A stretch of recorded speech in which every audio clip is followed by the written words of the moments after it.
নীলিমা, বাড়ি চলো। রোজ বাচ্চাদের মতো মাছ ধরবার আবদার শুনতে আমার ভালো লাগে না। তুমি ধনী ঘরের বউ, তোমাকে কি বাচ্চাদের মতো আবদার করলে মানায় বলো? বাড়িতে রোজ বড় বড় মাছ কেনা হয় আর তুমি ছিপ দিয়ে ছোট ছোট মাছ ধরে বাড়ি নিয়ে যাও। তোমার এমন কাণ্ড দেখে বাড়ির সবাই হাসাহাসি করে। সে তুমি যাই বলো না কেন, আমি মাছ না ধরে যাব না। জানো, ছিপ দিয়ে মাছ ধরা আমার একটা নেশা। মাছ ধরতে না পারলে আমার একদম ভালো লাগে না। ঠিক আছে, ধরো তুমি মাছ।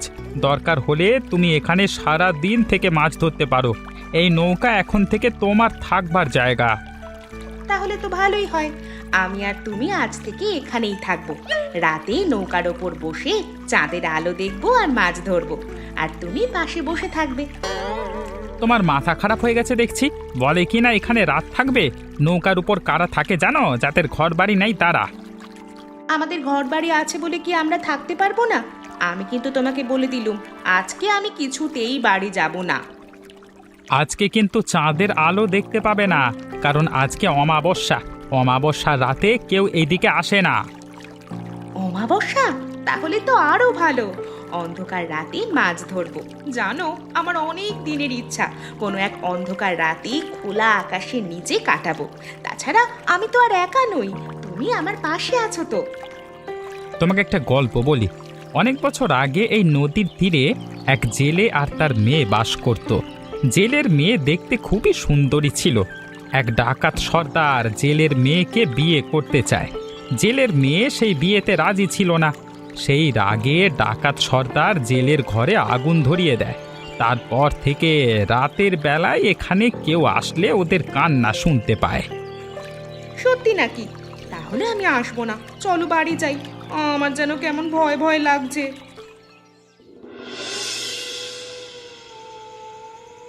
কি হলো? এমন চুপ করে দাঁড়িয়ে আছো কেন? তোমাকে কখন থেকে বলছি আমার পায়ে তেল মালিশ করে দাও। কি হলো, কি আমার কথা কানে যাচ্ছে না?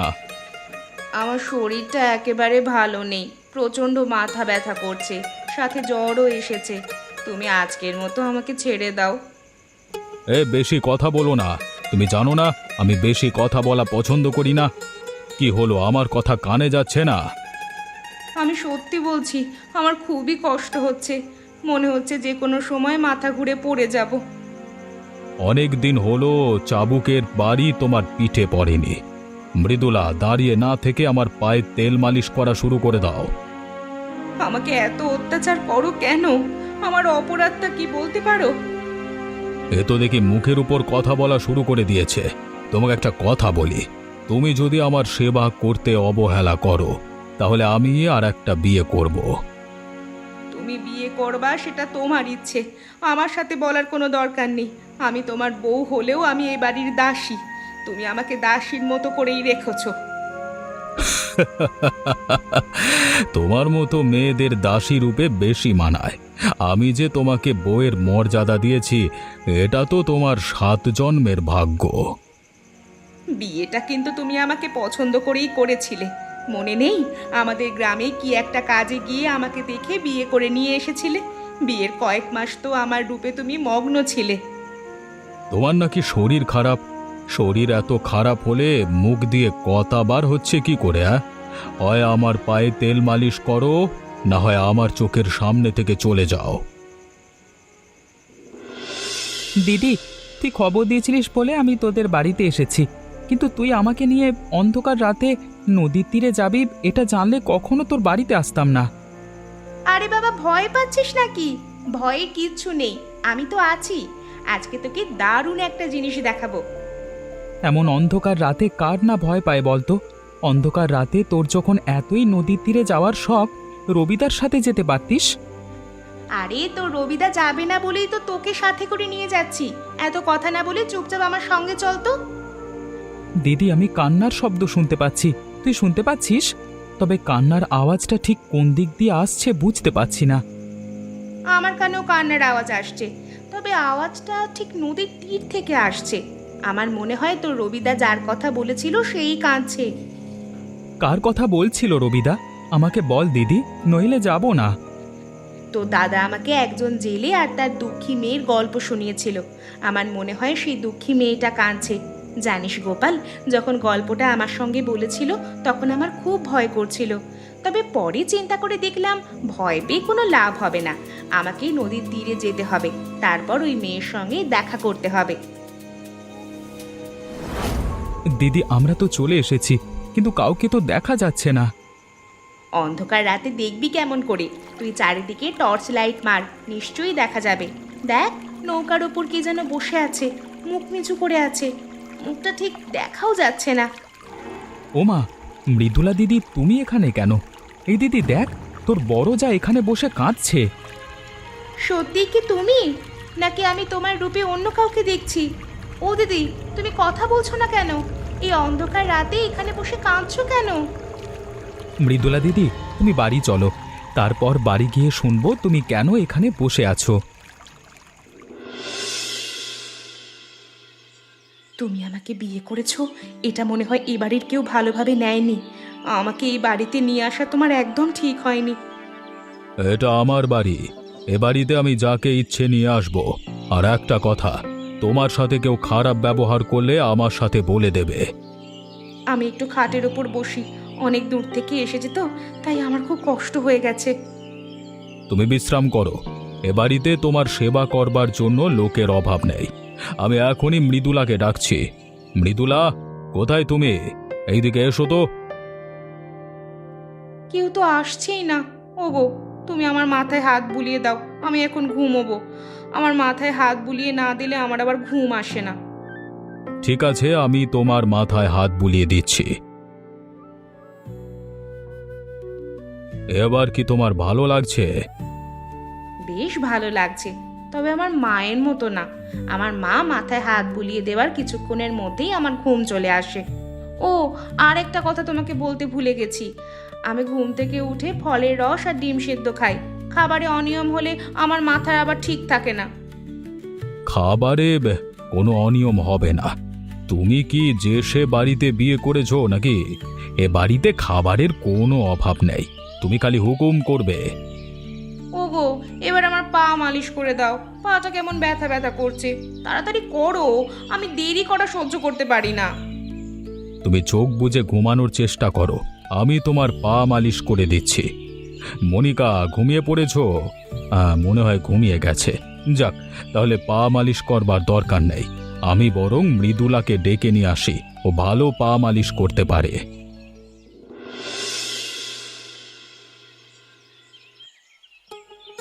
দিদি, তুমি দাঁড়িয়ে আছো কেন? আমাদের সাথে বসে জল খাবার খাও। এসো দিদি। বৌদি সবার সাথে খায় না, সবার খাওয়া শেষ হয়ে গেলে তারপর খায়। বৌদির নাকি সবার সামনে খেতে লজ্জা লাগে। লজ্জা করবে কেন? আসলে তোমরা কোনোদিন বলনি তাই খায় না। দিদি এসো, আজকে আমরা একসঙ্গে খাবো।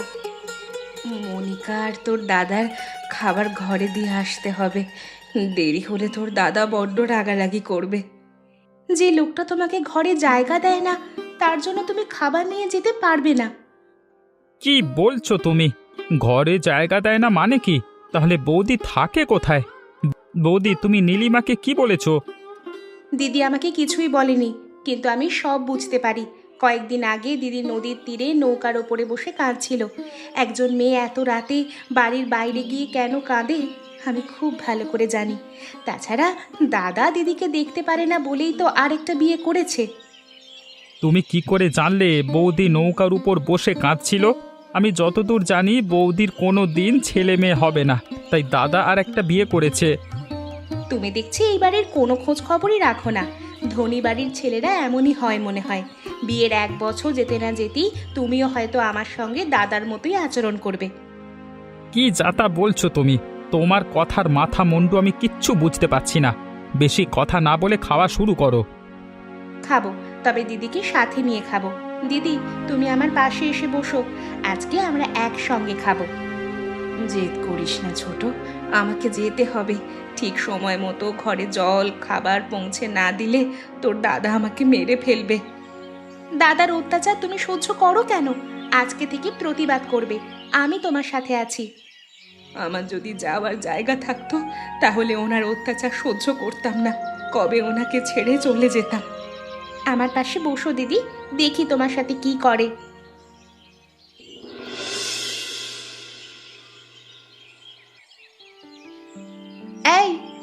এই দিক দিয়ে যাচ্ছ কেন? দেখছো না আমি মুখে ক্রিম লাগাচ্ছি? আমাকে দেখেই তুমি এই দিক দিয়ে যাচ্ছ। সুন্দরী মেয়েদের দেখলে মাথা ঠিক থাকে না, তাই না? তা তুমি এখানে বসে মুখে ক্রিম লাগাচ্ছ কেন? তোমার নিজের ঘরে বসে মুখে ক্রিম লাগাতে পারতে। শোনো, ঠিক তুমি যেখানে বসে আছো সেই দিক দিয়ে আমার দিদির ঘরে প্রবেশ করতে হয়। এটা আমার বাড়ি, আমি যেখানে সেখানে বসে থাকতেই পারি। আমার কথা মতো এই বাড়ির সবাই চলবে। তাই নাকি?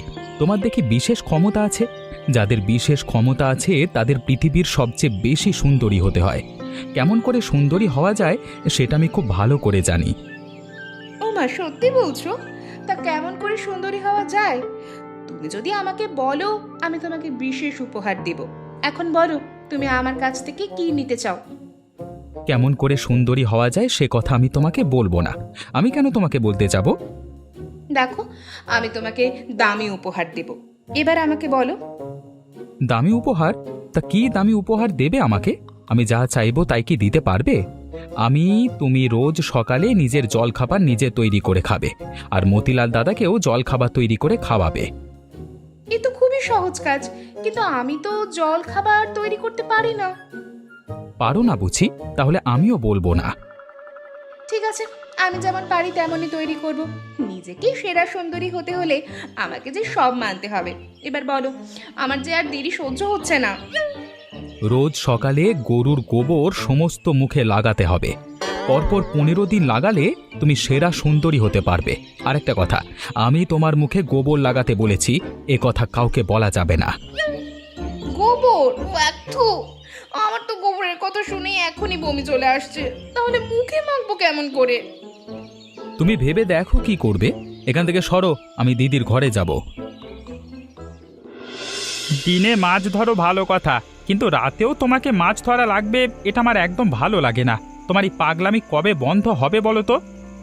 সবসময় দেখে আসছি পুরুষ মানুষ ইচ্ছা পূরণ হয়। আমি মেয়ে বলে কি আমার কোনো ইচ্ছের মূল্য নেই? আমি সিদ্ধান্ত নিয়েছি, এখন থেকে রোজ রাতে মাছ ধরতে যাব, আর তুমি আমার সাথে যাবে। আমি তোমার সাথে যেতে পারবো না। পারলে তুমি তোমার ভাইকে সাথে নিয়ে আসবে। ও যখন এই বাড়িতে থাকবে তখন নিয়ে আসবো, তাছাড়া ওকে আমি নিয়ে আসতে চাই না। আচ্ছা, সে জেলের মেয়েকে কোথায় দেখা যাবে বলো তো? আমি দেখতে চাই। দূর বোকা, আমি তোমার সাথে বানিয়ে বানিয়ে গল্প বলেছিলাম। তুমি কোনটা সত্যি আর কোনটা মিথ্যে এটা এখনো বুঝতে শেখোনি।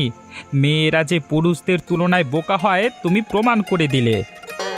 তুমি আমাকে বোকা বলবে না। মতিলাল দাদার অন্যায় দিদি সহ্য করে বলে আমি তোমার অন্যায় সহ্য করব এটা ভেবো না।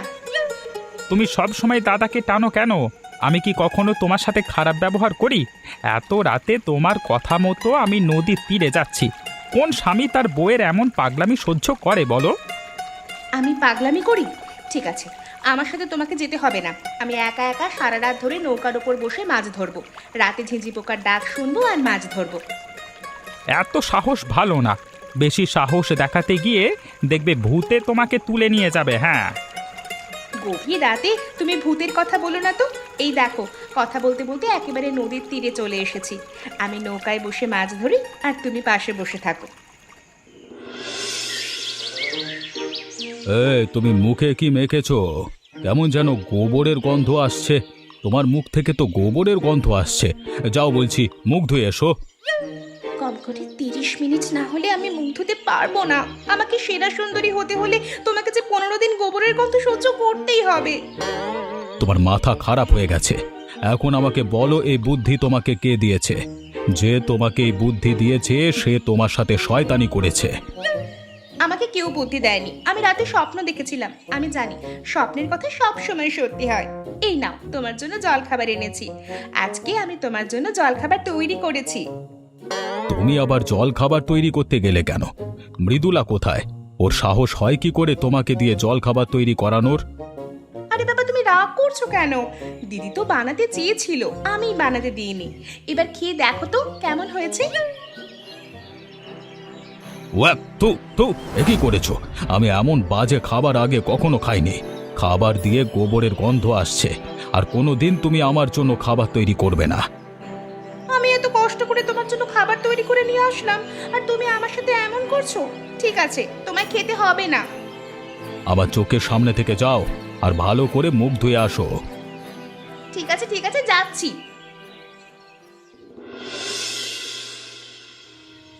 দিদি, তুমি কোথায় যাচ্ছ? একেবারে ব্যাগ গুছিয়ে যাচ্ছ দেখছি। এই বাড়ি ছেড়ে আমি চলে যাচ্ছি, আর কোনোদিন ফিরে আসবো না। যে বাড়িতে নিজের কোনো গুরুত্ব নেই সেই বাড়িতে আমি থাকতে চাই না। ভেবেছিলাম আমার স্বামী কোনো না কোনো একদিন ভালো হবে, কিন্তু যত দিন যাচ্ছে ততই আমার ওপর অত্যাচার বেশি করছে। তোমার তো যাওয়ার কোনো জায়গা নেই, তাহলে তুমি কেন যাচ্ছ? দিদি, তুমি এখানে থাকো, দেখবে একদিন সব ঠিক হয়ে যাবে। কিচ্ছু ঠিক হবে না। এখন তো আর একটা বিয়ে করেছে, নতুন বউয়ের কথায় তোর দাদা ওঠে আর বসে। তুমি আমাকে কয়েকটা দিন সময় দাও, কয়েকটা দিনের মধ্যে আমি তোমার অধিকার ঠিক ফিরিয়ে দিব। এই বাড়িতে তুমি বড় বউয়ের মতো থাকবে, তোমার যা খুশি তাই করতে পারবে। কিন্তু কেমন করে? তুই কি পারবি আমার অধিকার ফিরিয়ে দিতে? দেখ, আমার জন্য আবার তোর যেন কোনো সমস্যা না হয়। আমার কোনো সমস্যা হবে না। তুমি তো দেখো আমি কেমন তোমার দেওরকে নাকে দড়ি দিয়ে ঘোরাই। আমার সাথে একটু এদিক ওদিক করলেই আমি ছেড়ে কথা বলবো না। তোমাকেও ঠিক আমার মতো হতে হবে। রবি আর তোর দাদা একরকম মানুষ নয় রে, দুইজন মানুষ ঠিক দুই রকম।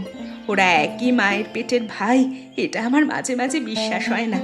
আমি যদি তোর দাদার সাথে গলা উঁচু করে কথা বলি তাহলে আমাকে বোধহয় খুন করে ফেলবে।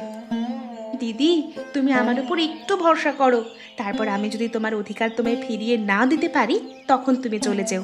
তুমি আমার উপর একটু ভরসা করে দেখো দিদি। ঠিক আছে, আমি তোর কথা মতো থেকে যাচ্ছি। আমাকে আজকে আবার খবর দিয়েছিস কেন? দুদিন পর পর তোর বাড়িতে আসতে আমার ভালো লাগে না। আমার তো বাড়িতে কাজ আছে নাকি? কি ব্যাপার, আজকে মাছ ধরছিস না যে? তুই আমার একমাত্র ভাই, তোকে খবর দিব না তো কাকে খবর দিব বল? ভাই, আমাকে একটা কাজ করে দিতে হবে। কি কাজ করতে হবে? তাড়াতাড়ি বল, তোর কাজ সেরে আমি বাড়িতে যাব। এত তাড়াহুড়ো করছিস কেন? এসেছিস যখন দুপুরের খাবার খেয়ে তারপর বাড়ি যাবি। ভাই, তুই আমাকে পেট খারাপের ওষুধ এনে দিতে পারবি? এমন ওষুধ আনবি যাতে পেট খারাপ হলে সহজে না সারে। পেট খারাপের ওষুধ কি করবি? তুই খাবি নাকি? আরে আমি খাবো কেন?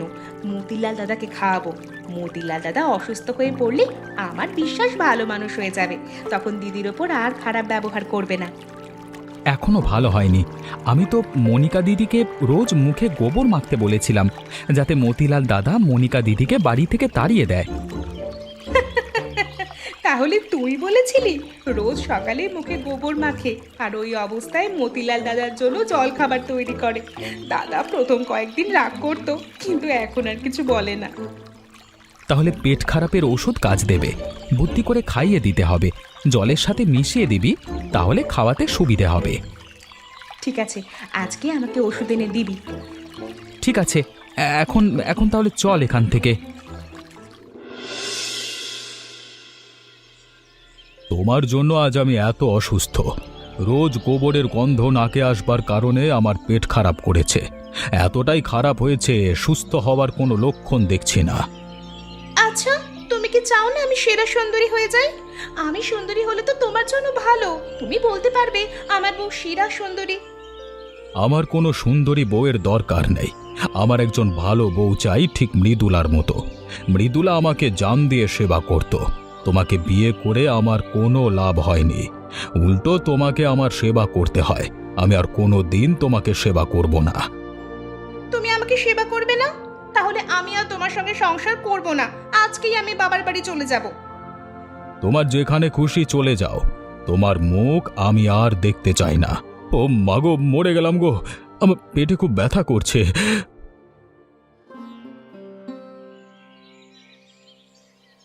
কি হয়েছে তোমার?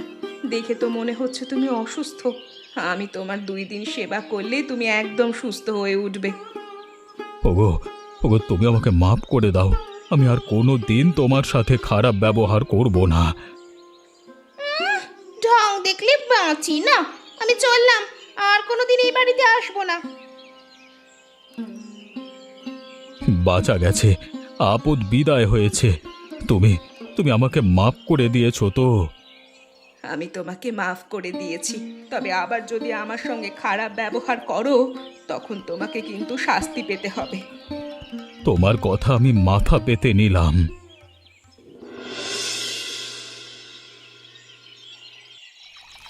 গোপাল থাকলে খুবই ভালো হতো। নীলিমা, তুই গোপালকে খবর দিস নাই কেন? আজকে তোর ধরা মাছ দিয়ে নৌকার ওপর পিকনিক হচ্ছে। এই খবর পেয়ে কিন্তু গোপাল চলে আসতো। আর বলো না দিদি, ওকে তো আসতে বলি কিন্তু কাজের জন্য আসতে চায় না। দেখো না, আসলে একবেলা খেয়েই চলে যায়। আজকে রান্নাটা একটু অন্যরকম লাগছে, মানে বৌদির রান্না তো এমন না।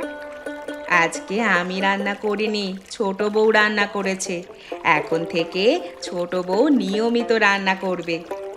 ভালোই তো, সারাদিন নৌকার উপর বসে মাছ না ধরে বাড়ির কাজে তোমাকে সাহায্য তো করতে পারে।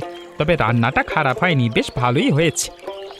যাক, ভালো হয়েছে, শুনে খুশি হলাম। আমি একটা জিনিস বুঝতে পেরেছি, সেটা হলো সবাই মিলেমিশে থাকবার মধ্যে আলাদা আনন্দ আছে। তবে সব কিছু সম্ভব হয়েছে ছোট বউয়ের জন্য। ঠিক বলেছো দাদা, আমরা যেন সারা জীবন এভাবে থাকতে পারি। আমার একটা কথা আছে, আমি কিন্তু মাঝে মাঝে নৌকার ওপর বসে মাছ ধরবো। আমার মাছ ধরায় কেউ যেন কোনো বাধা দিতে পারবে না।